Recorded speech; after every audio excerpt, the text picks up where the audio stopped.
Chapter 5 of The We Free Men, The Green Sea.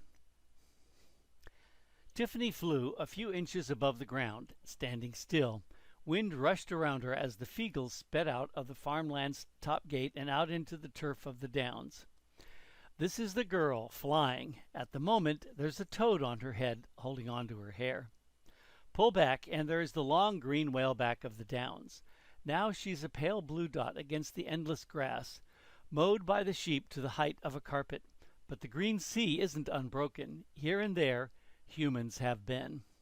Last year, Tiffany had spent 3 carrots and an apple on half an hour of geology, although she'd been refunded a carrot after explaining to the teacher that geology shouldn't be spelled on his sign as Golllyg. He said that the chalk had been formed underwater millions of years before from tiny seashells. That made sense to Tiffany. Sometimes you found little fossils in the chalk, but the teacher didn't know much about the flint. You found flints harder than steel in chalk, the softest of rocks. Sometimes the shepherds chipped the flints, one flint against another, into knives. Not even the best steel knives could take an edge as sharp as flint. And men in what was called on the chalk the olden days had dug pits for it. They were still there, deep holes in the rolling green, filled with thickets of thorn and brambles. Huge knobby flints still turned up in the village gardens. Sometimes they were larger than a man's head. They often looked like heads, too. They were so melted and twisted and curved that you could look at a flint and see almost anything. A face, a strange animal, a sea monster. Sometimes the more interesting ones would be put on garden walls for show. The old people called these calkins, which meant chalk children. They had always seemed odd to Tiffany, as if the stone was striving to become alive. Some flints looked like bits of meat or bones or something off a butcher's slab. In the dark, under the sea, it looked as though the chalk had been trying to make the shapes of living creatures. There weren't just the chalk pits. Men had been everywhere in the chalk. There were stone circles, half fallen down, and burial mounds like green pimples where, it was said, chieftains of the olden days had been buried with their treasure. No one fancied digging into them to find out. There were odd carvings in the chalk, too, which the shepherds sometimes weeded when they were out on the downs with the flocks and there was not a lot to do. The chalk was only a few inches under the turf. Hoof prints could last a season, but the carvings had lasted for thousands of years.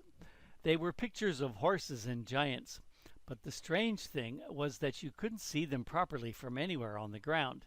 They looked as if they'd been made for viewers in the sky.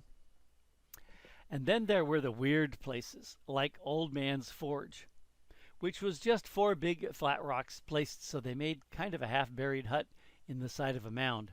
It was only a few feet deep. It didn't look like anything special, but if you shouted your name into it, it was several seconds before the echo came back. There were signs of people everywhere. The chalk had been important.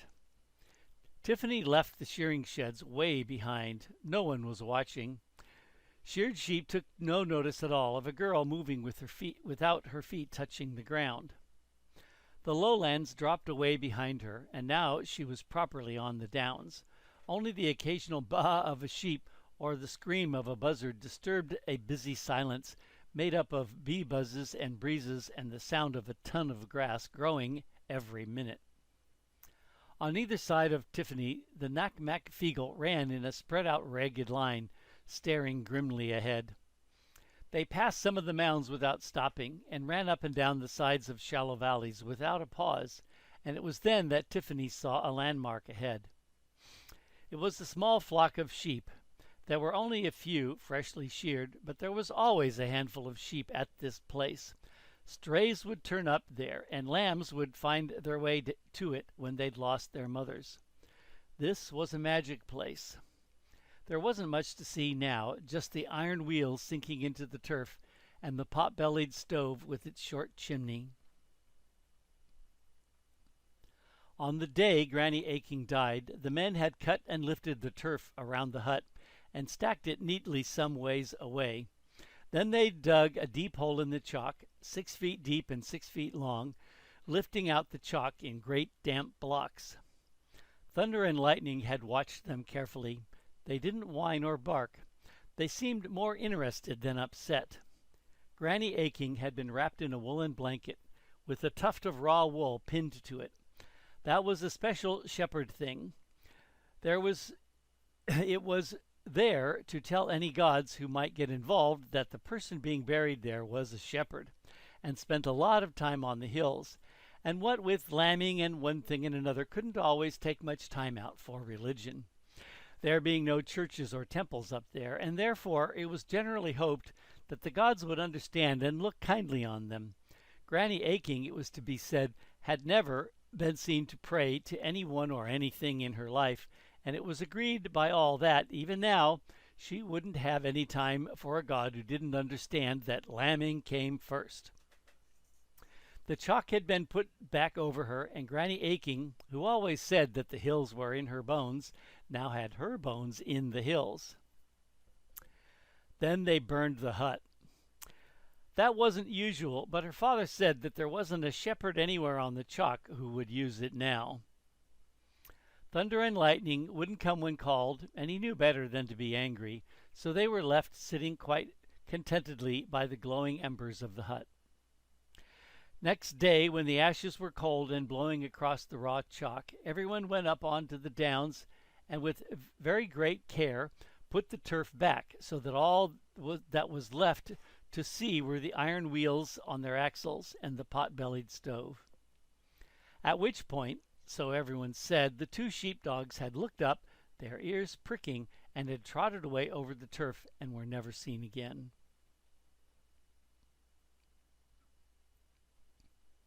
The pixies carrying her slowed down gently, and Tiffany flailed her arms as they dropped her onto the grass.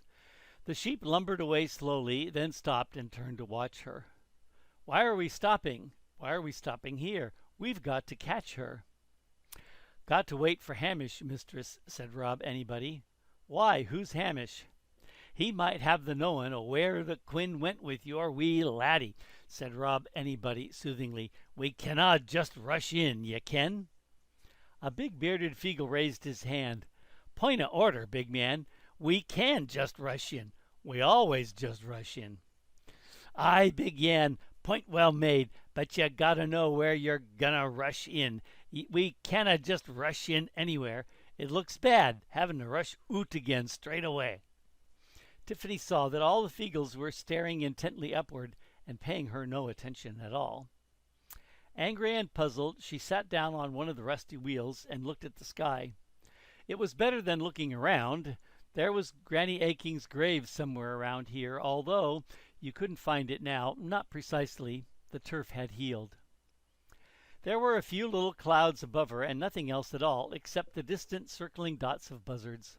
There were always buzzards over the chalk. The shepherds had taken to calling them Granny Aching's chickens, and some of them called clouds, like those up there today, Granny's little lambs, and Tiffany knew that even her father called the thunder Granny Aching cussin'. And it was said that some of the shepherds, if wolves were troublesome in the winter, or a prize ewe had got lost, would go to the side of the old hut in the hills and leave an ounce of jolly sailor tobacco, just in case. Tiffany hesitated. Then she shut her eyes. "I want that to be true," she whispered to herself. "I want to know that other people think she hasn't really gone also." She looked under the wide rusted rim of the wheels and shivered. There was a brightly colored little packet there. She picked it up. It looked quite fresh, so it had probably been there for only a few days. There was the jolly sailor on the front, with his big grin and big yellow rain hat and big beard, with big blue waves crashing behind him. Tiffany had learned about the sea from Granny Aching and the jolly sailor rappings. She'd heard it was big and roared. There was a tower in the sea, which was a lighthouse that carried a big light on it at night to stop boats from crashing into the rocks. In the pictures, the beam of the lighthouse was a brilliant white. She knew about it so well, she'd dreamed about it, had woken up with the roar of the seas in her ears. She'd heard one of her uncles say that if you looked at the tobacco label upside down, then part of the hat and the sailor's ear and a bit of his collar made up a picture of a woman with no clothes on. But Tiffany had never been able to make it out and couldn't see what the point would be in any case. She carefully pulled the label off the packet and sniffed at it. It smelled of Granny. She felt her eyes begin to fill with tears. She'd never cried for Granny Aching before, never. She'd cried for dead lambs and cut fingers and for not getting her own way, but never for Granny. It hadn't seemed right. And I'm not crying now, she thought, carefully putting the label in her apron pocket. Not for Granny being dead. It was the smell. Granny Aching smelled of sheep, turpentine, and jolly sailor tobacco. The three smells mixed together and became one smell, which was to Tiffany the smell of the chalk. It followed Granny Aching like a cloud, and it meant warmth and silence and a space around which the whole world revolved. A shadow passed overhead. A buzzard was diving down from the sky toward the Nac Mac Feegle. She leapt up and waved her arms. "Run away! Duck! It'll kill you!" They turned and looked at her for a moment as though she'd gone mad.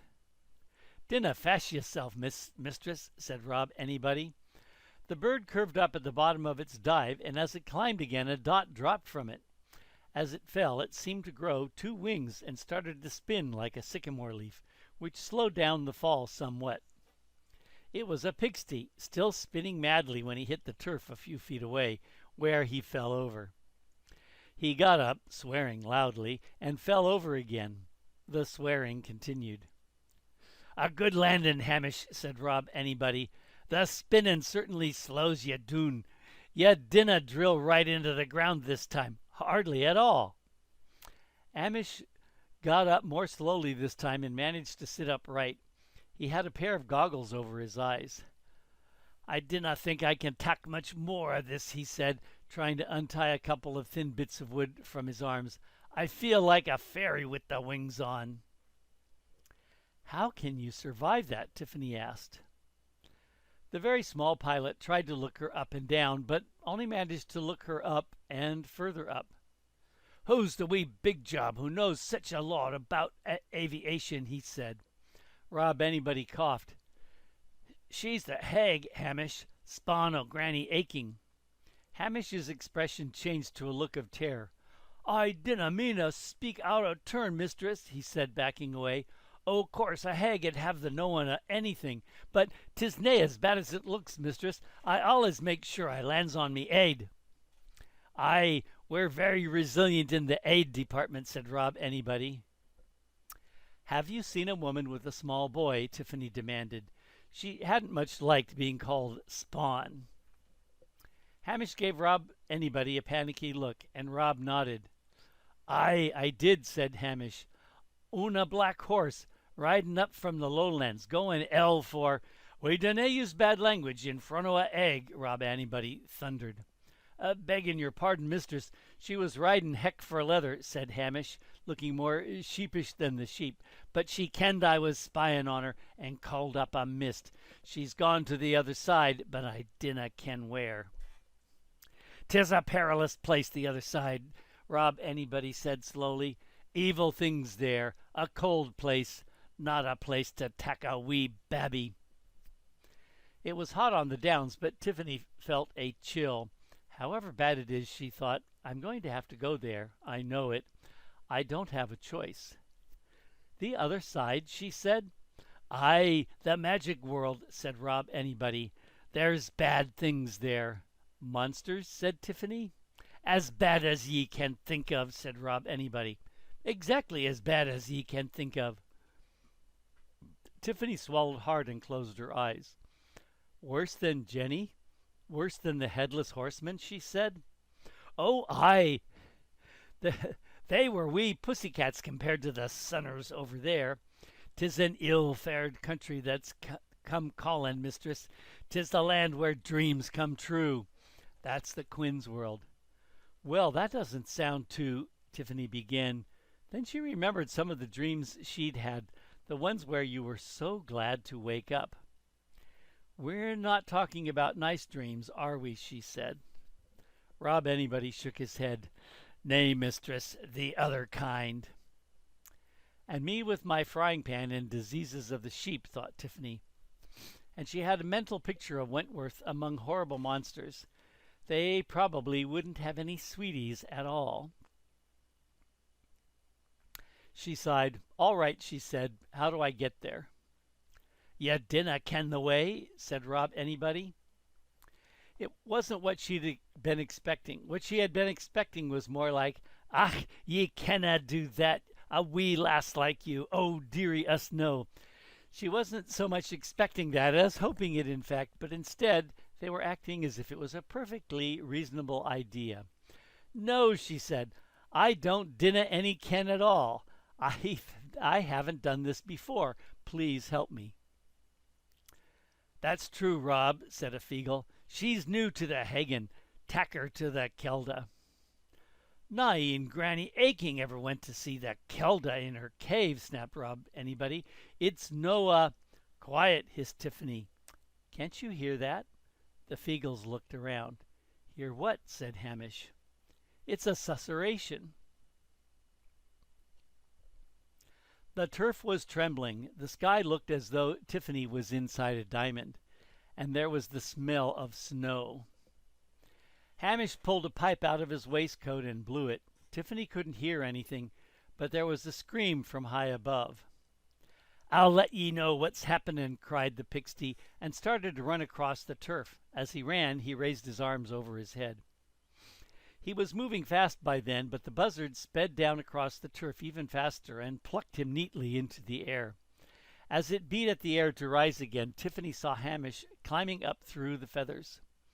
The other Feegles had formed a circle around Tiffany, and this time they'd drawn their swords. "What's the plan, Rob?" said one of them. "Okay, lads, this is what we'll do. As soon as we see something, we'll attack it, right?" This caused a cheer. "Ah, 'tis a good plan," said Daft Willie. Snow formed on the ground. It didn't fall. It did the opposite of melting, rising up fast until the Nac Mac Feegle were waist deep, and then buried up to their necks. Some of the smaller ones began to disappear, and there was muffled cursing from under the snow. And then the dogs appeared, lumbering towards Tiffany with a nasty purpose. They were big, black, and heavily built, with orange eyebrows, and she could hear the growling from where she stood. She plunged her hand into her apron pocket and pulled out the toad. It blinked in the sharp light. "What's up?" Tiffany turned him around to face the things. "What are these?" she said. "Oh, doke! Grimhounds, bad, eyes of fire and teeth of razor blades. What should I do about them?" "Not be here?" "Thank you. You've been very helpful." Tiffany dropped him back in her pocket and gripped the frying pan. It wasn't going to be good enough. She knew that. The black dogs were big, and their eyes were flames, and when they opened their mouths to snarl, she could see the light glint on steel.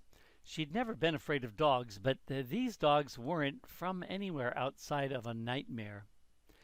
There were 3 of them, but they circled so that no matter how she turned, she could only see 2 at once. She knew it would be the one behind her that attacked first. "Tell me something more about them," she said, turning the other way to the circle so she could watch all 3. "They're said to haunt graveyards," said a voice from her apron. "Why is there snow on the ground?" "This has become the Queen's land. It's always winter there. When she puts out her power, it comes here too." But Tiffany could see green some way off, beyond the circle of snow. Think. The Queen's Land, a magical place where there really were monsters. Anything you could dream of in nightmares. Dogs with eyes of flame and teeth of razors. Yes, you didn't get them in the real world. They wouldn't work. They were drooling now, red tongues hanging out, enjoying her fear. And part of Tiffany thought, it's amazing their teeth don't rust.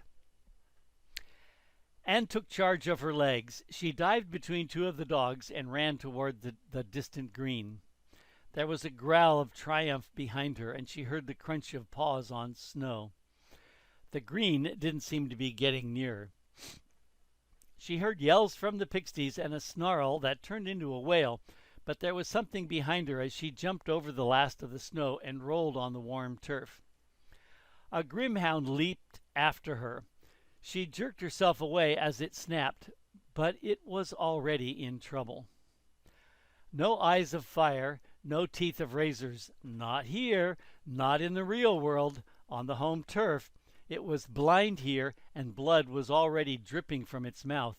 You shouldn't jump with a mouth full of razors. Tiffany almost felt sorry for it as it whined in pain, but the snow was creeping toward her, and she hit the dog with the frying pan. It went down heavily and lay still. There was a fight going on back in the snow, which was flying up like a mist, but she could see two dark shapes in the middle, spinning around and snapping. She banged on the pan and shouted, and a grimhound sprang from the whirling snow and landed in front of her, a feegle hanging from each ear. The snow flowed towards Tiffany. She backed away, watching the advancing, snarling dog. She held the pan like a bat. "Come on," she whispered. "Jump." The eyes flamed at her, and then the dog looked down at the snow and vanished. The snow sank into the ground. The light changed.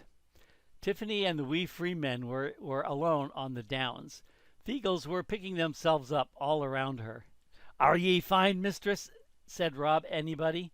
"Yes," said Tiffany. "It's easy. If you get them off the snow, they're just dogs." "We'd best move on. We lost some of the lads." The excitement drained away. "You mean they're dead?" Tiffany whispered. The sun was shining brightly again. The skylarks were back, and people were dead. "Ah, no," said Rob. "We're the ones who's died. Did ye not know that?" End of chapter 5.